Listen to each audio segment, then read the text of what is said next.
donc on va clôturer. On va clôturer avec Alain Toledano, oncologue, membre de l'Observatoire solidaire. Puis je vous dirai un petit mot de la fin. Alors, vous avez écouté depuis le début, vous êtes oncologue, cancérologue. Qu'est-ce que tout ça vous inspire? Ne touchez pas au micro, il va marcher, il y a toujours un petit temps. Oui, là Voilà. ça marche, merci. Merci à vous. Merci Monsieur le Président, à tous les membres de l'Observatoire et à tous les invités. Alors je voulais commencer par un mot envers notre marraine, ainsi que l'équipe qui a monté tous les films. Vous m'avez plu, et vous m'avez ému, et vous m'avez même convaincu. Donc ça nous engage, et il n'y a rien de plus important qu'une vérité incarnée. Et je crois que c'était important que vous puissiez témoigner, et la manière avec laquelle vous l'avez fait était, à mon avis, impactant, au point de nous faire changer. Voilà.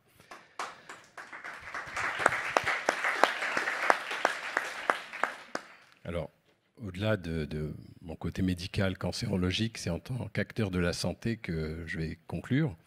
Et je suis content de voir que toute l'entreprise devient l'acteur de la santé sociale, la santé émotionnelle, la santé psychologique, pas encore la santé sexuelle, je pense. Mais c'est très important, finalement, de ne pas laisser la santé aux hôpitaux, de ne pas laisser la santé comme étant une définition d'absence de maladie. Parce que la santé, c'est tout ça. Et c'est pour ça qu'on a souvent associé dans nos ministères le mot santé et social. Mais là, ça prend tout son sens lorsqu'on voit la manière avec laquelle on va se soucier de cela. J'ai retenu des différentes interventions de ce matin des valeurs. Des valeurs importantes que tout le monde a rappelées, la valeur du vivre ensemble, la valeur de la solidarité. Alors la solidarité, c'est ce qui va nous rendre solides tous ensemble. Finalement, c'est la compréhension intime de notre interdépendance à tout un chacun. Tout le monde l'a exprimé avec beaucoup d'empathie. L'empathie, c'est un sentiment. Et j'étais très content de voir que chacun a mouillé le maillot et a exprimé ses sentiments en laissant tomber ce vieux clivage de la raison et des affects.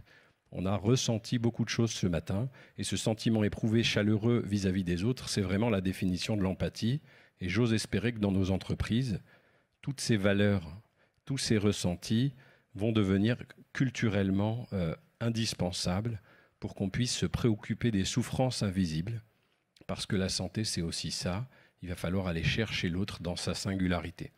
Et toutes ces valeurs mises en commun, en fait, nous dessinent un projet de société. C'est un projet même politique sur pas uniquement le soin qu'on a organisé de façon sociétale, mais aussi le prendre soin. Et c'est cette philosophie qu'on appelle le care, très difficile à traduire, mais on va dire du prendre soin, qui devient une vraie politique où on va avoir, comme ce matin, une attention particulière envers chacun, une responsabilité relationnelle, une disponibilité affective, parce qu'il ne faut pas mettre les affects de côté, et on va se soucier finalement du soi relationnel, et pas uniquement des rendements et de l'efficience dans le sens où on les concevait autrefois, mais toute la valorisation des compétences dont vous avez pu parler ce matin, en n'oubliant pas, et heureusement, et merci les étudiants, ce n'est pas parce qu'ils ne sont pas encore salariés qu'on les a mis de côté. Donc arriver à intégrer toute cette dimension du care comme étant non seulement une philosophie, mais aussi une éthique. Alors c'est quoi la différence entre la morale et l'éthique? La morale, c'est ce qui est bien ou mal, mais c'est à l'échelle individuelle. Et l'éthique, c'est ce qui va être bon ou mauvais à l'échelle collective. Et c'est ce qui va faire la différence entre le fait qu'une entreprise comme la vôtre assume ses responsabilités, c'est très juridique, terre à terre, ou va assumer des devoirs qu'elle se crée. Et le devoir, c'est bien plus que la responsabilité, c'est un engagement moral. Et avec ces 3 colloques et la ligne et la direction que vous avez prise, vous montrez finalement culturellement que vous allez changer votre ADN et vous vous êtes engagé moralement. Et ça, c'est ce que je trouve remarquable et formidable et ce qui a été matérialisé ce matin dans nos échanges. Alors cette santé à valoriser, elle est primordiale. On a eu certains outils qui ont été mis en avant. Je crois que c'est le temps qu'on va donner à chaque salarié aidant, comme à chacun, qui va être fondamental. C'est une valeur importante, le temps, la qualité de l'écoute, le lien. Beaucoup d'intervenants l'ont rappelé ce matin. Et la confiance, la reconnaissance, la considération et la confiance. Alors qu'est-ce que c'est que la confiance? La confiance, c'est un sentiment qu'on va ressentir, un état psychologique qui va faire en sorte qu'on accepte sa propre vulnérabilité, mais basé sur les croyances des comportements ou de l'intention d'autrui. Donc, dans la relation qu'on a à son entreprise, à ses managers, on peut susciter ou pas la confiance. Et pour que les salariés se déclarent, puisqu'on a vu qu'il y avait 70% qui ne se déclaraient pas, c'est qu'ils ont l'impression qu'on ne peut pas accepter leur soi vulnérable, comme disait Emmanuel Lévinas. Et donc, il faut susciter cette confiance. Elle n'est pas acquise. D'ailleurs, elle se gagne en gouttes, elle se perd en litres assez rapidement. Et donc, c'est vraiment un sujet. C'est comment une entreprise, comment des managers, dans un cadre qui est un cadre professionnel, vont pouvoir être embarqués dans l'éthique du CARE, susciter de la confiance en donnant de la considération, en donnant du temps et en se considérant comme étant un acteur de la santé sociale. Alors j'ai entendu aussi parler des médecines complémentaires et alternatives. Alors vous savez que je suis obligé de réagir quand on dit ça. J'aime pas le mot alternatif. Et complémentaire ?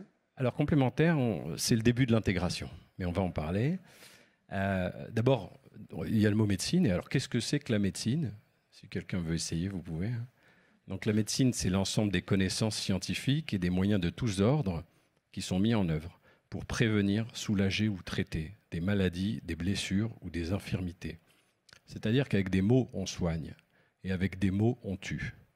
Donc chacun d'entre nous fait des actes médicaux. Ça ne veut pas dire qu'on va avoir le diplôme pour manipuler certaines choses, mais ces médecines complémentaires sont indispensables à partir du moment où elles ne sont pas parallèles, pas alternatives, où elles sont intégrées dans un parcours santé.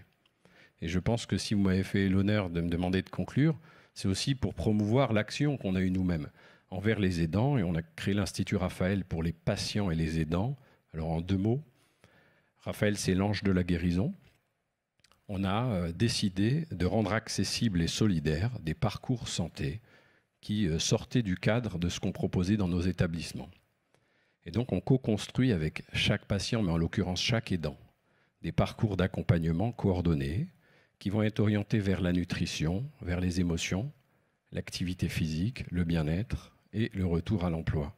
Parce qu'une personne sur 3 quitte ou perd son travail dans les 2 ans après le diagnostic. Et on connaît la souffrance des aidants et bien sûr des patients. Alors, c'est aussi vrai pour le cancer et notre programme Princeps d'après-cancer. Et c'est vrai également pour toutes les maladies chroniques, parce qu'il n'y a pas de raison que le cancer préempte la fragilité. Et donc, on sait qu'on a 20 millions de Français qui sont atteints de maladies chroniques. Eux et leurs aidants souffrent. Alors, on va penser aux maladies cardiovasculaires, neurodégénératives, troubles de la santé mentale, diabète, endométriose. Il n'y a pas de raison qu'il y en ait un qui prenne le pas sur l'autre. Et donc, c'est un appel politique à une transformation de la santé. Parce que, et il faut dire merci à la France, on a de la chance en France aujourd'hui, on a la richesse nationale, c'est 11% du PIB, c'est 260 milliards d'euros qui sont affectés à la santé.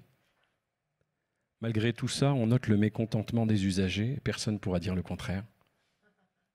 Et on note, bien sûr, la frustration des professionnels, les tensions financières, les rigidités d'organisation. Donc le changement de paradigme est appelé par tout le monde, mais de passer d'une médecine centrée sur la maladie à une médecine centrée sur l'individu et son projet de vie.